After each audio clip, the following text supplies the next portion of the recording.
कुछ ऐसे हैक बताने वाला हूं कुछ ऐसे हैक बताने वाला हूं कि अगर आपने इसका इस्तेमाल कर लिया तो आप भी टॉपर्स की तरह लिख सकते हो। जी हाँ बाल को, मेरा नाम है राहुल द्विवेदी।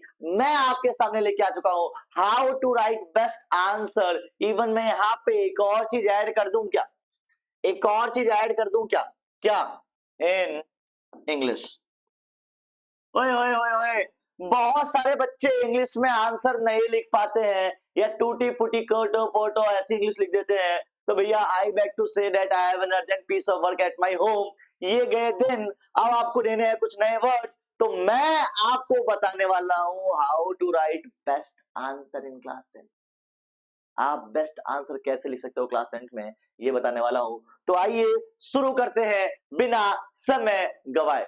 देखो यार, मैं हमेशा एक बात मानता हूं कि आपके पास ये होगा क्या कि आप स्ट्रगल कर रहे होंगे, है ना यार। एक प्रॉपर स्ट्रक्चर कैसे होता है सर? 3 नंबर वाले में कितना लिखना है और 6 नंबर वाले में कितना लिखना है समझ में नहीं आता। हर बार जो है मैं टाइम वर्ड, जितना भी आपको टाइम दिया जाता है, जितना भी आपको वर्ड लिमिट दी जाती है, सर हर बार मैं वर्ड लिमिट से ज्यादा लिख देता हूं। और सर मैं तो बहुत कम लिखता हूं। ये दोनों ही दुविधाएं होती हैं कि कई बार ओवर एक्सप्लेनेशन कर देता हूं, कई बार एक्सप्लेन नहीं कर पाता। क्या करूं क्या ना करूं समझ में नहीं आता सर। कुछ बता दो, कुछ कही दो, कुछ बता दो, कुछ कही दो। तो भैया मैं आपको बताने वाला हूं कि जितना भी आपका स्ट्रगल है आंसर लिखने में, वो सब ठीक कैसे होगा। इसके साथ साथ एक और डाउट होता है कि भैया want to know what toppers do. आखिर ऐसा टॉपर क्या लिखते हैं जो मैं नहीं लिख पाता? आखिर क्या डिफरेंस क्रिएट होता है जो मैं नहीं कर पाता? इसके साथ साथ मैं आप लोगों को देने वाला हूं प्रॉपर आंसर सीट की कॉपी। क्या बात कर रहे हो? कह दी भैया, कह दी तो कह दी। इसी पीपीटी में मैं आपके लिए लेके आया हूं कि एक टॉपर लिखता कैसे है, कैसे अपने आंसर को प्रेजेंट करता है। तो आइए शुरू करते हैं। Hack number 1, understand the question.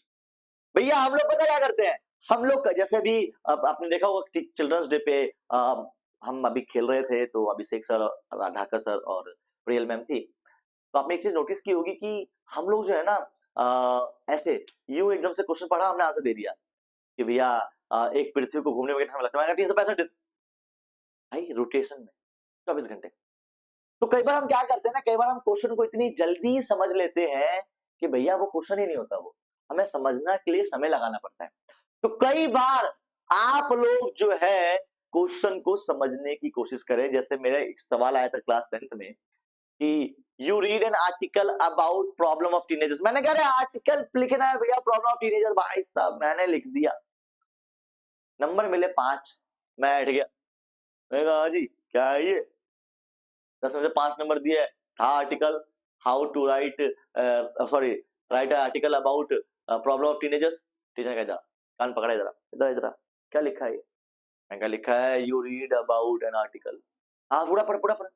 मैं कहा you read about an article about problem of teenagers and recently you visit कुछ system method, recently you visit the slum area and so that there is lots of problem of teenagers, write and report about this।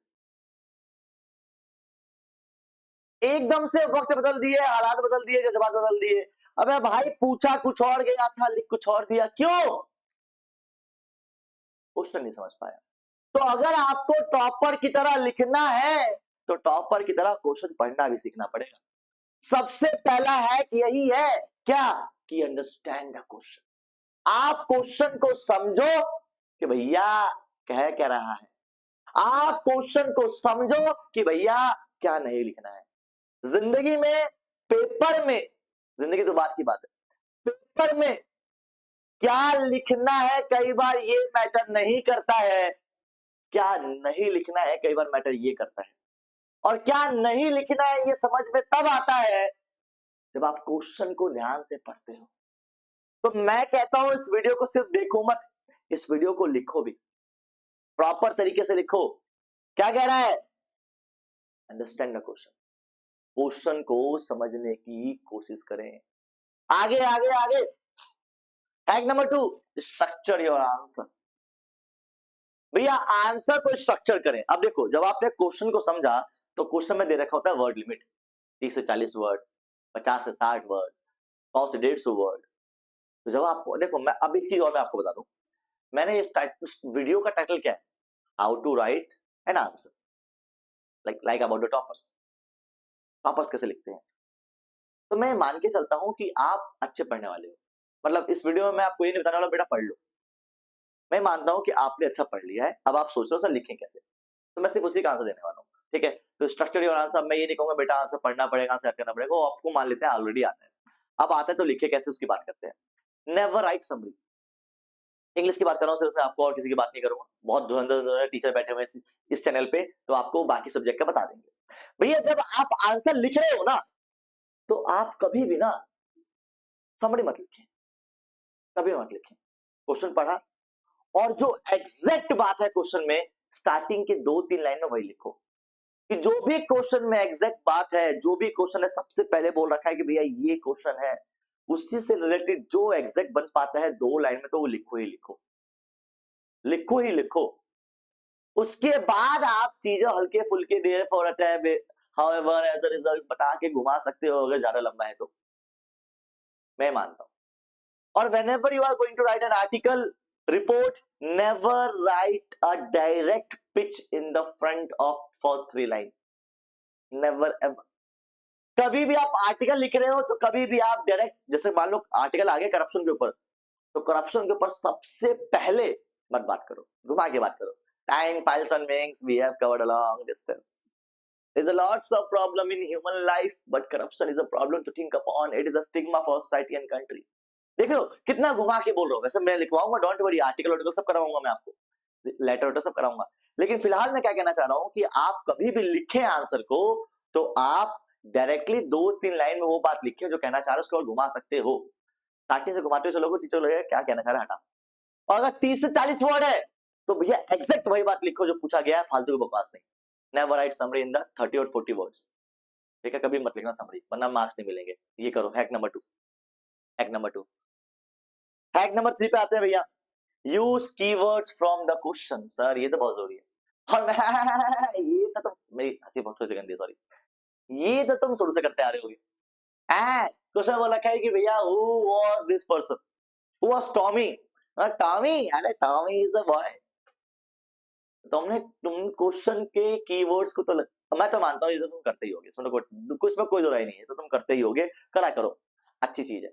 तो भैया answer कैसे लिखते हैं, इसमें question के keywords लगाना बहुत जरूरी है, और ये मैं मानता हूं तुम करते आ रहे होगे। इससे लगाने से एक कॉन्फिडेंस क्रिएट होता है, बिकॉज लगा देते हो, हाउएवर देयरफॉर लगा देते हो, तो एक फर्स्ट लाइन क्रिएट हो जाती है। ये तो आप करते होगे हैक नंबर 3, तो मुझे पता है लॉट्स ऑफ स्टूडेंट्स ये करते होंगे, कोई टेंशन वाली बात नहीं है। आगे बढ़ते हैं, हैक नंबर 4, राइट। ओ भैया भैया भैया भैया, बहुत ज्यादा बड़ा लिखना जरूरी नहीं है, क्लियर लिखना बहुत जरूरी है। उन कीवर्ड्स का अगर आपने इस्तेमाल कर लिया जो एनसीईआरटी में दे रखे हैं, जो वर्ड एनसीईआरटी में दे रखा है, उसका अगर आपने इस्तेमाल कर लिया, मुझे याद है एक पोम थी 12th क्लास में, पोम थी एक, एन एलिमेंट्री स्कूल मतलब an elementary classroom in slum area, इस टाइप में कोई पोम थी जो डिलीट हो चुकी है इस साल। तो उस पोम की एक लाइन थी, तो उस लाइन को मैंने अपने आर्टिकल में लिखा था। एनसीईआरटी पढ़ी तो इसलिए लिख पाया ना। तो अगर आप एनसीईआरटी पढ़ते हो तो आप वो डायरेक्ट वर्ड लिख पाते हो, जो अभी आ गया एनसीईआरटी का मैं दूंगा हैक वैक, तो जो डायरेक्ट वर्ड पूछा गया वो डायरेक्ट वर्ड लिख सकते हो आप। इसके साथ साथ आप इस पर फोकस करेंगे क्या क्लियर हो सकता है। हमेशा ना बहुत बड़ा आंसर लिखने की जरूरत नहीं होती, बहुत सही आंसर लिखने की जरूरत होती है। इवन टॉपर भी यही करते हैं, वो बहुत ज्यादा एग्जैजरेट करके नहीं बताते, बहुत एक्स्ट्रा एक्सटेंड नहीं करते हैं वो आंसर को, वो क्लियर कट बात बोलते हैं, ये पूछा गया ये बता दिया मैंने। 5 लाइन पूछी हुई थी, 4.5 महीने में खत्म कर दी, 5 लाइन में खत्म कर दी। 6 और 7 लाइन पे तो कभी गए ही नहीं वो। क्यों जाऊं भाई, जब बोला ही 30 वर्ड है तो मैं 30 में लिखूंगा, जब बोला 30-40 वर्ड है तो मैं 35 में खत्म करूंगा, 50 में क्यों जाऊं, एक्स्ट्रा 10 लाइन क्यों लिखूं, 10 वर्ड क्यों लिखूं। ध्यान रखिए, क्लियर, क्लियर और छोटा लिखना बहुत जरूरी है। ये आपका हैक नंबर 4 था। आप चाहो तो स्क्रीनशॉट भी ले सकते हो, कोई टेंशन नहीं है। आगे hack number 5, add a personal touch. In my opinion I personally appreciate this. Speech हो रही हो, डिबेट हो रही हो, आर्टिकल्स चल रहे हो, रिपोर्ट चल रही हो, तो पर्सनल टच देने से आंसर और इनहेंस हो जाता है। Right in your own words what you think about yourself. इस टाइप का कोई क्वेश्चन आ जाए कि आप क्या कहते हो, आपकी डायरी एंट्री क्या है, पर्सनल टच देना बहुत जरूरी है। इन my opinion, I strongly believe that, I appreciate it. तो इस टाइप के वर्ड्स जो है ना एक पर्सनल टच देता है, और जो टीचर होता है, जो रीडर होता है ना, उसको पढ़ने में मजा आता है कि बच्चे के पास कुछ है, और कुछ भी नहीं भाई, कुछ भी नहीं, जो आंसर आप याद करते जा रहे हो उसमें पर्सनल टच लगा दो। और सुनो, ये मेन आंसर मत लगाना, मतलब जो तुम्हारा लिटरेचर है उसमें मत लगाना, ये पर्सनल टच देना आर्टिकल में, रिपोर्ट में, स्पीच डिबेट में, और अनटिल अनलेस क्वेश्चन में नहीं पूछ रखा व्हाट इज योर ओपिनियन। तो जब आपको ओपिनियन पूछा हो तब आप पर्सनल टच लगा सकते हो कि I think, I, my opinion is, ठीक है, तो वो लगा सकते हो, लेकिन हर बार नहीं, हर बार पर्सनल टच मत देना, वरना आप आंसर की जो लेगेसी है उसे खत्म कर दोगे। ठीक है जी, ये आपका हैक नंबर 5 था। Take a screenshot if you want. आगे hack number C, practice time management. Sir बहुत सारे बच्चे ये गलती करके आते हैं कि वो क्या करते हैं, वो एक आंसर को इतना बड़ा लिख देते हैं, फिर किसी आंसर को बहुत छोटा लिखते हैं, और कई बार समय निकल जाता है। इंग्लिश का पेपर बहुत सारे बच्चों का छूट जाता है, क्यों? टाइम मैनेजमेंट की कमी। और मैं मानता हूं जितना ज्यादा आप प्रैक्टिस करोगे आंसर लिखने की, आप जितना ज्यादा प्रैक्टिस करोगे आंसर लिखने की, उतना ज्यादा आपका आंसर क्लियर होगा, टाइम मैनेजमेंट क्लियर होगा। कहीं मैं आपको बताऊं, ये सच है बिल्कुल, कि इंग्लिश के पेपर, जब मैं 12th क्लास में था, तो इंग्लिश का पेपर लिखने से पहले मैंने कम से कम 50 बार इंग्लिश का पेपर लिखा होगा। टाइम मैनेजमेंट ठीक हुआ, आंसर ठीक हुआ, समझ में आया कौन से पेज पे कौन सा आंसर होना चाहिए, कैसे लिखना चाहिए, क्या कीवर्ड्स होंगे, क्या स्ट्रॉन्ग वर्ड होंगे, क्या शॉर्ट होगा, क्या क्लियर होगा, किस आंसर को मैं बहुत ज्यादा लिख रहा हूँ, किस आंसर को मैं बहुत छोटा लिख रहा हूँ, ये सारी बातें मुझे क्लियर हो गई थी 5 पेपर के बाद ही। तो 50 नहीं 10 तो लिख लो, 5 तो लिखो चलो। इससे क्या होगा, इससे टाइम मैनेजमेंट क्लियर होगा। तो जब भी आप आंसर लिखें कोई भी, तो टाइम मैनेजमेंट देखें। और टाइम मैनेजमेंट कब देख पाएंगे, जब आप आंसर की प्रैक्टिस बार बार करोगे। यार 6 नंबर के क्वेश्चन में मुझे कितना मिनट लग रहा है, मैं हमेशा मानता हूं मल्टीप्लाई बाय 2। 3 नंबर का क्वेश्चन है 6 मिनट लगाओ, 6 मिनट का क्वेश्चन है 12 मिनट लगाओ, 12 मिनट का क्वेश्चन है 26 मिनट लगाओ। तो ऐसे आप मल्टीप्लाई कर दो, 24 होता है, तो आप ऐसे मल्टीप्लाई कर दो। तो ये मल्टीप्लाई करने से ना आपको क्लियर हो जाएगा कि यार अगर 1 नंबर का क्वेश्चन है 2 मिनट हद से हद, 2 नंबर का क्वेश्चन है 4 मिनट हद से हद, 6 नंबर का क्वेश्चन है 12 मिनट हद से हद, इससे ज्यादा जा रहे हो तो गलत जा रहे हो। ये टाइम मैनेजमेंट हेल्प करता है। मैंने आपको बता दिया मल्टीप्लाई बाय 2, इससे आपकी हेल्प हो जाएगी कि भैया जितने नंबर का क्वेश्चन है उसको रो से मल्टीप्लाई करो, लगा दो, उसके पहले आना। मान लो अगर क्वेश्चन मान लो 6 नंबर का है तो 12 मिनट हो गए, तो आप कोशिश करना कि इसको 10 मिनट में कंप्लीट करूं, 12 तो मैक्स है, क्योंकि अगर आप 12 को लेकर चलोगे तो 13-14 हो जाएगा। 10 पे कंप्लीट करो, 12 मैक्स है। आई गेस क्लियर होगा, क्लियर होगा। आगे बढ़े, आगे बढ़े। अब भैया टॉपर शीट एक बार देख लेते हैं, टॉपर शीट देख लेते हैं। थोड़ा सा जो है ये अनक्लियर हो सकता है, क्योंकि ऑब्वियस बात है व्हाइट रिफ्लेक्शन है, तो मैं मानता हूं थोड़ा सा अनक्लियर होगा, लेकिन फिर भी एक आइडिया तो लगी जाएगा। जैसे उसने देखा साइंस सेक्शन 1, प्रॉपर लिखा साइंस सेक्शन 1, क्लास 10th का पेपर है ये, सीबीएसई 2023 का, ठीक है, मतलब जो पिछले साल का था। ठीक है, साइंस सेक्शन 1, इसने क्या किया, इसने प्रॉपर एक लाइन में लिखा और उसमें जो भी कीवर्ड्स था उस पर हाईलाइट कर दिया। नेक्स्ट लाइन में एक हाईलाइट लिखा, खत्म कर दिया। A good fuel is dead लिखा, पॉइंट्स में लिखा, खत्म कर दिया। तो आप देख सकते हो इससे ज्यादा क्लियर क्या होगा, अगर आप नोटिस करो। देखो ये साइंस का है तो मैं साइंस की तरफ से बात कर लेता हूं, पॉइंट्स में लिखा, पॉइंट्स में लिखा, अंडरलाइन किया, और ओवर एक्सप्लेन नहीं किया। ये 3 चीजें हाईलाइट है इसमें। पॉइंट्स में लिखा, ओवर एक्सप्लेन नहीं किया और अंडरलाइन किया, ये जरूरी है। इंग्लिश में क्या चीज नहीं आती, इंग्लिश में पॉइंट वर्ड नहीं आता। लिटरेचर में आप कभी भी पॉइंट्स में नहीं लिख सकते, बाकी सब तो कॉमन है, बाकी सब तो वैसे ही है, वैसे जैसे दिख रहा है।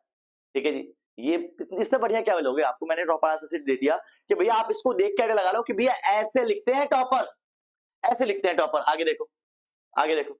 अब ये थोड़ा सा जो है ना, थोड़ा सा मैथमेटिकल टर्म हो गया, थोड़ा सा ब्लर भी है अगेन वन सेम चीज, क्योंकि अब बड़ा मुश्किल से निकाला है मैंने सब चीजों को। तो अगर आप नोटिस करो तो प्रॉपर बॉक्स बनाया, लाइन किया, उसको प्लस किया, प्लस में भी प्रॉपर सही लगाया, ठीक है, फॉर्मूले प्रॉपर सही से दिखाए।